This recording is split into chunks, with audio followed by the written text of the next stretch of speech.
Bismillahirrahmanirrahim. Assalamualaikum warahmatullahi wabarakatuh. Nama saya Puji Sabriani Putri dari kelas akuntansi C dengan nomor induk mahasiswa 90 411 80 998. Untuk memenuhi ujian akhir semester atau final pada mata kuliah Sistem Informasi Manajemen, maka dalam video ini akan dibahas materi PowerPoint pada pertemuan ke-9 dan materi PowerPoint pada pertemuan ke-10. Materi yang pertama yaitu materi pada pertemuan ke-9 dengan judul Perlindungan Terhadap Sistem Informasi. Nah, dalam materi ini ada 3 poin utama yang harus kita ketahui terkait dengan perlindungan dalam sistem informasi. Yang pertama yaitu bagaimana kerentanan dan penyalahgunaan dalam sistem informasi. Yang kedua, bagaimana membangun kerangka keamanan dan pengendalian. Dan yang ketiga, teknologi dan sarana apa yang dapat dilakukan untuk melindungi sumber informasi. Poin pertama yaitu kerentanan dan penyalahgunaan sistem. Nah, di sini kita harus ketahui bahwa sistem informasi itu sendiri terdiri dari beberapa komponen. Di antaranya ada komponen teknologi, termasuk di dalamnya hardware, software, jaringan, ataupun keamanan. Komponen people atau orang, termasuk di dalamnya karyawan dan manajemen, serta komponen prosedur, termasuk di dalamnya aturan ataupun kebijakan. Terkait dengan kerentanan dan penyalahgunaan sistem tadi, maka timbul pertanyaan bahwa mengapa sih sistem itu sangat rentan? Nah, sebagaimana yang kita ketahui bahwa sistem informasi itu biasanya berupa data dalam jumlah besar yang kemudian disimpan dalam bentuk elektronik berisi berbagai informasi yang terhubung di banyak lokasi, atau biasa kita kenal dengan istilah big data. Lantas, mengapa big data ini bisa rentan? Ya, itu karena ancaman terhadap data ataupun sistem itu sendiri muncul dari semua komponen-komponen sistem informasi tadi. Nah, di sini saya akan memberikan beberapa gambaran terkait ancaman-ancaman yang bisa saja membuat big data atau sistem itu menjadi rentan. Di antaranya ada ancaman dari pengguna sistem yang bisa saja salah input data, salah akses tanpa izin, bahkan bisa mencuri data maupun mengubah informasi dalam jaringan. Ancaman dari komponen teknologi hardware atau komputer itu juga bisa saja tidak bekerja dengan efektif, tidak terkonfigurasi dengan baik, ataupun rusak. Ancaman dari software sendiri biasanya juga software ini tidak terinstal, terjadi kesalahan pemrograman, dan terkait dengan aturannya itu bisa berubah tanpa izin. Kemudian dari sisi kebijakan pun itu dapat memberikan ancaman. Misalnya saja perusahaan kita bermitra dengan perusahaan lain dalam penyimpanan data. Nah, itu bisa menyebabkan kehilangan data maupun kebocoran dalam rahasia dagang perusahaan. Jaringan internet juga pun dapat termasuk mengancam komponen sistem informasi karena dalam komponen teknologi itu sangat rentan terhadap aktivitas hacker. Selain komponen di atas, ada juga beberapa perangkat lunak berbahaya yang menjadi ancaman bagi sistem informasi. Di antaranya yang pertama adalah virus komputer. Virus komputer ini bisa menghancurkan program atau data, menyumbat memori komputer, bahkan dapat memformat ulang komputer. Terkait dengan program, virus komputer ini dapat berpindah jika data juga dipindahkan. Yang kedua adalah worms. Nah, bedanya virus komputer dengan worms ini bisa menggandakan diri dan menyebar ke setiap komputer dalam jaringan. Dia bisa merusak dan menghancurkan data, bahkan menghentikan operasional komputer. Perangkat lunak berbahaya lainnya ada juga berupa perangkat lunak yang bersembunyi dalam aplikasi lalu mengacaukan perintah dalam aplikasi tersebut.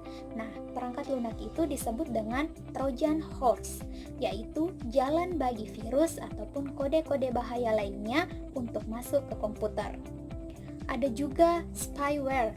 Nah, jadi biasanya jika kita buka suatu website, lain yang kita ketik, lain juga yang akan terbuka, dan biasanya banyak yang muncul dan isinya adalah iklan.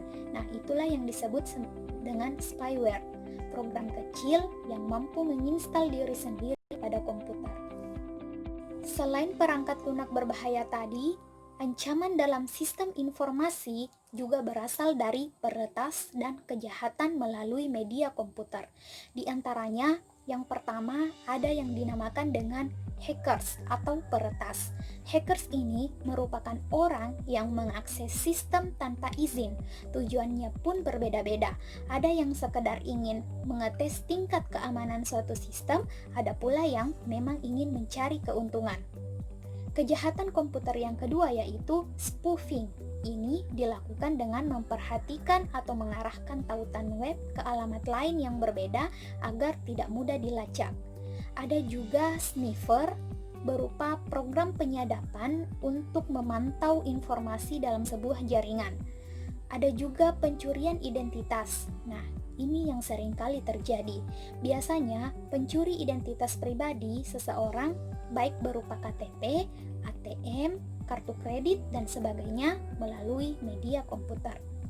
Ada juga click fraud, berupa iklan online yang muncul saat mengakses website, kemudian mengarahkan ke produk tertentu, dan masih banyak lagi kejahatan-kejahatan komputer lainnya yang tentunya mengancam keamanan sistem informasi. Melihat berbagai ancaman tadi, itulah yang menjadi alasan mengapa perlindungan terhadap sistem informasi itu sangat penting, sebab ancamannya sendiri pun berasal dari semua komponen-komponen yang ada dalam sistem informasi itu sendiri. Tidak hanya ancaman dari internal saja, ada juga ancaman eksternal seperti human error, kecurangan karyawan, maupun kebijakan-kebijakan yang tidak tepat dari para pemangku kepentingan. Hal tersebut merupakan ancaman dari luar perusahaan yang juga seringkali dianggap sangat berbahaya. Namun pada faktanya, ancaman internal tadi tidak kalah berbahayanya. Selanjutnya, poin yang kedua yaitu bagaimana membangun kerangka keamanan dan pengendalian untuk menjaga sistem informasi dari berbagai ancaman tadi. Itu dapat dilakukan dengan 3 langkah, yaitu yang pertama, pengendalian terhadap sistem informasi itu sendiri dengan mengendalikan software, hardware, operasional komputer, keamanan data ataupun administratif untuk memastikan semua sesuai dengan prosedur dari perusahaan. Langkah yang kedua yang bisa dilakukan yaitu adalah penilaian risiko, di mana perusahaan di sini harusnya telah mengukur tingkat risiko dari setiap keputusan yang akan diambil. Tujuannya agar perusahaan lebih siap jika hal yang menjadi risiko tersebut tadi benar-benar terjadi. Langkah pengendalian yang ketiga yaitu kebijakan keamanan. Nah, disinilah ada peran auditor untuk mengaudit apa saja aset-aset perusahaan, siapa saja yang mengendalikan data dan informasi dalam perusahaan, bagaimana tingkat keamanan data, estimasi biaya untuk resiko tertentu, dan bagaimana pembatasan kerja akses terhadap sistem informasi tersebut. Itu dilakukan untuk membangun kerangka keamanan dan memberikan perlindungan terhadap sistem informasi. Selanjutnya, poin ketiga terkait dengan teknologi-teknologi ataupun sarana yang digunakan dalam melindungi sistem informasi. Nah, di sini ada beberapa teknologi atau sarana yang dapat digunakan untuk melindungi sistem informasi dari berbagai ancaman. Di antaranya yang pertama yaitu ada teknologi tentang manajemen identitas dan autentitas.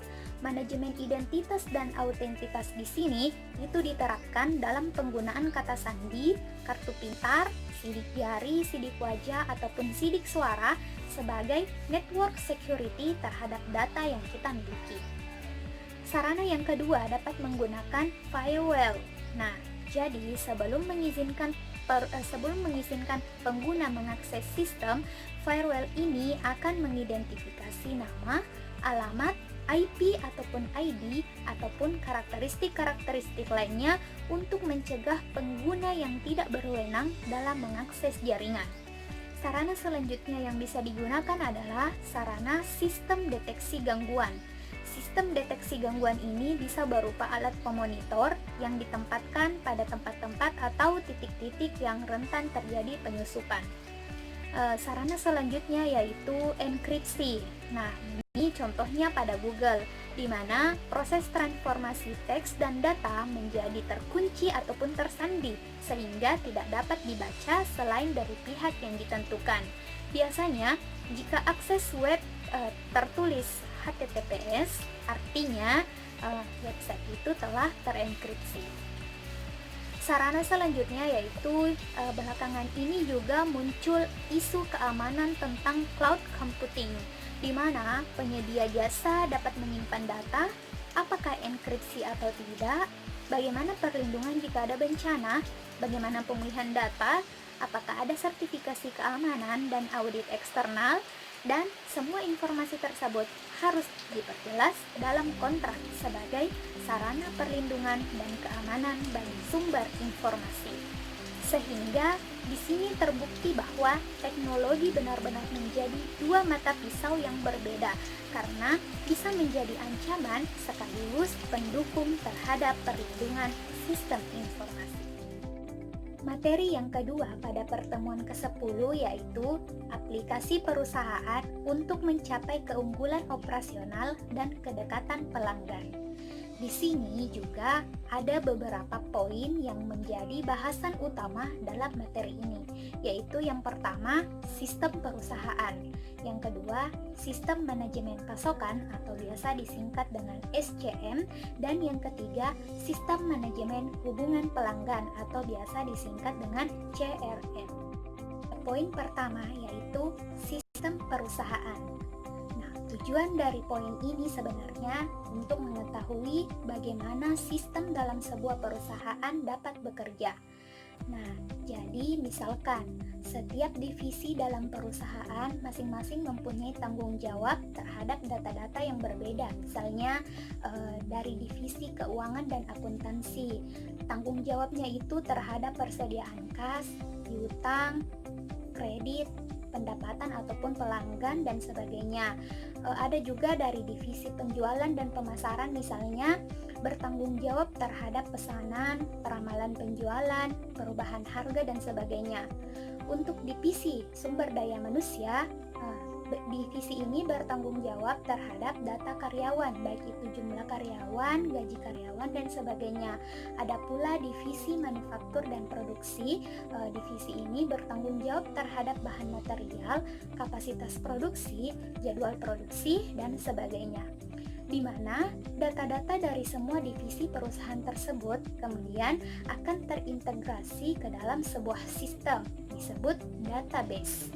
Jadi semua pihak yang berwenang dari masing-masing divisi tersebut akan terhubung dalam database untuk mengakses data masing-masing.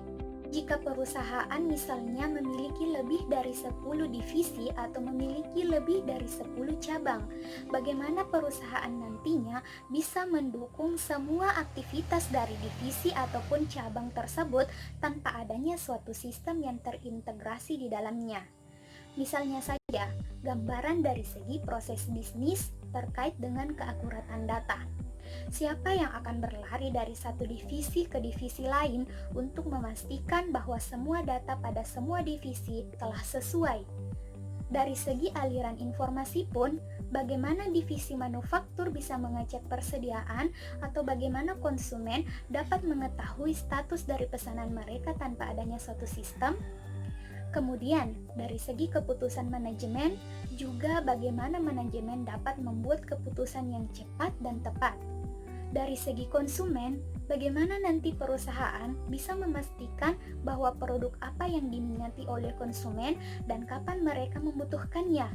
Dan dari segi kontak supplier pun, bagaimana nanti perusahaan dapat mencocokkan data pesanan dengan jumlah bahan baku yang diperlukan dalam proses produksi. Kemudian, bagaimana bentuk sistem perusahaan itu?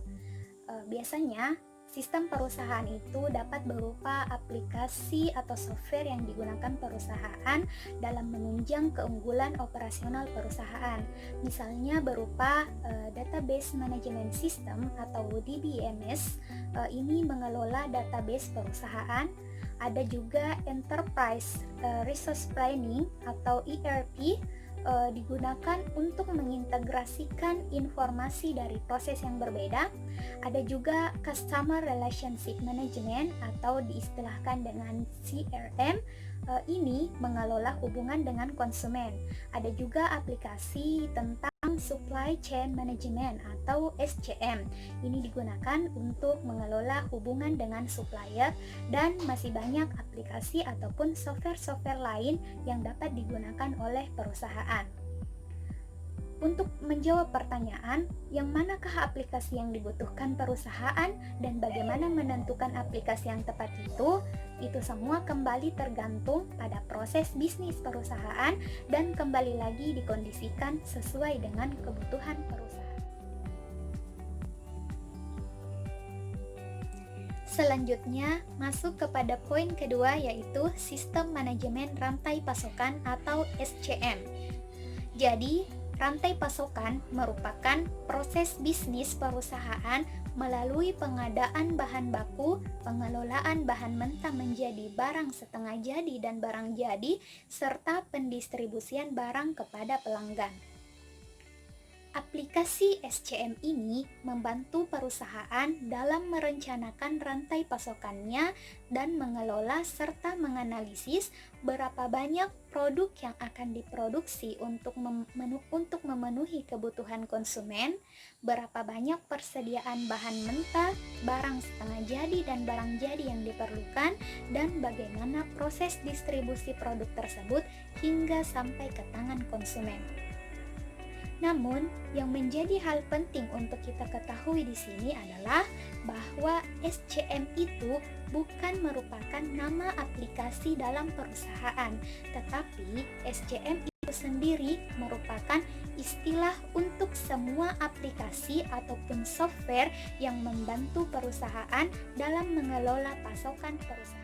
Keuntungan perusahaan dalam menggunakan aplikasi SCM ini diantaranya yang pertama bahwa dengan adanya SCM, perusahaan dapat memperoleh informasi akurat tentang apa saja yang diproduksi, bagaimana penyimpanan maupun pemindahan produknya. Selain itu, perusahaan juga bisa mengimbangi permintaan konsumen karena adanya manajemen dalam pasokan. Selain itu, perusahaan juga dapat mengurangi persediaan, karena jika persediaan terlalu banyak di gudang, itu juga akan menambah biaya operasional perusahaan. Keuntungan lainnya dari SCM ini juga dapat mempercepat waktu pemasaran produk hingga meningkatkan daya saing perusahaan. Poin terakhir dalam materi aplikasi perusahaan yaitu Sistem Manajemen Hubungan Pelanggan atau biasa disebut dengan istilah CRM. Jadi, CRM ini juga sama dengan SCM tadi, bukan merupakan nama aplikasi yang digunakan oleh perusahaan, melainkan dia berupa istilah yang mencakup seluruh aplikasi ataupun software yang mengatur tentang hubungan dengan pelanggan.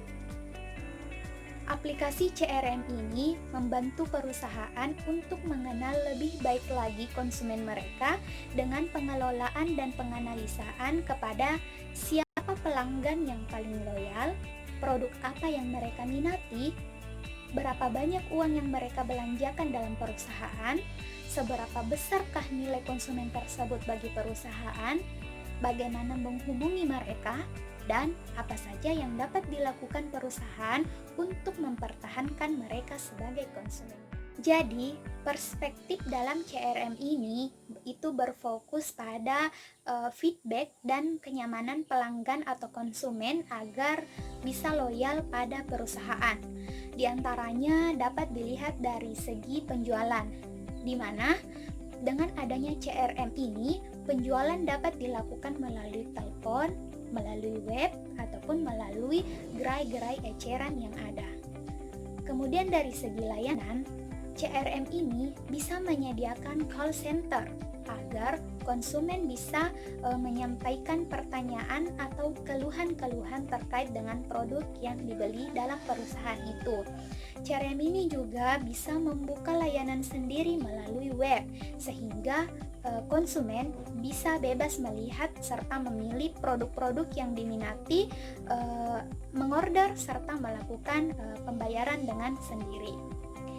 Kemudian dari segi pemasaran, dengan adanya CRM, maka perusahaan memiliki kemampuan untuk mendapatkan data pelanggan serta memperoleh prospek dan target pemasaran yang tepat. Terkait dengan CRM, belakangan ini juga banyak muncul suatu sistem manajemen hubungan pelanggan lewat media sosial atau disebut juga dengan social CRM. Sekarang ini banyak kita lihat bagaimana perusahaan memberikan atau membuka kesempatan bagi para konsumen untuk memberikan keluhan-keluhan ataupun bisa menghubunginya dengan melalui sosial media yang digunakan oleh perusahaan. Apakah itu melalui email perusahaan, Twitter, Instagram, dan sebagainya. Itu yang dinamakan dengan social CRM, memanfaatkan media sosial untuk memanage hubungan dengan customer atau pelanggan.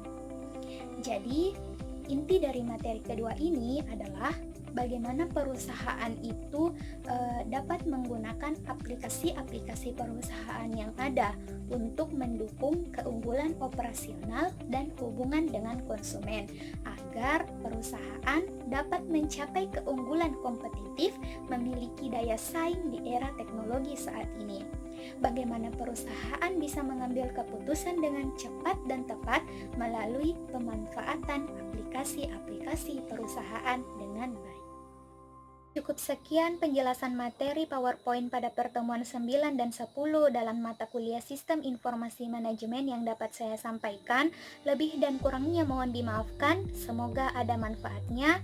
Akhir kata, wassalamualaikum warahmatullahi wabarakatuh.